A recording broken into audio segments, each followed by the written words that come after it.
Good afternoon mga kagimat. Meron tayong Hudson ngayon na varnish for top coat.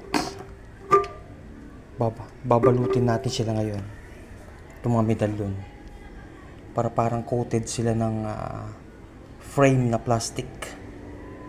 Ito, 3 persona sinag-araw. Birheng nanalangin. At yung pintong batis. Nagawa sa tansong pula. Yan, nakinang sila. San Benitong baligtaran. Yan.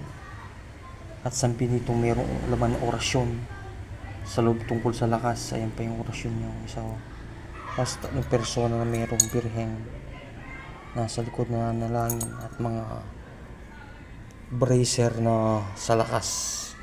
Yung mga gabay yan. Ayan. So, bago natin sila balutin, lalangisin muna natin sila. Yan, mayroong bato yan. Ayun. Mutya na tubig. Nalagay ko sa langis. So, yan, babalutin muna natin sila ng langis bago balutin ng ganun para at least selyado sila. Ayun lang po.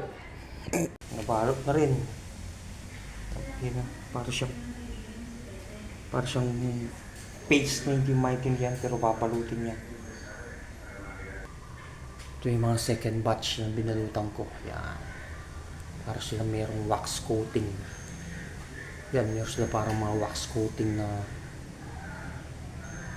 plastic. Pag tumigas yan, para siyang plastic talaga. Nakabalot sila sa loob. Siyempre, may langis pa yun sa loob ng mga yun . May langis sa mga yun sa loob. So, balot sila. Parang pang-permanent ba? Yan ang mga second batch na binalutan ko.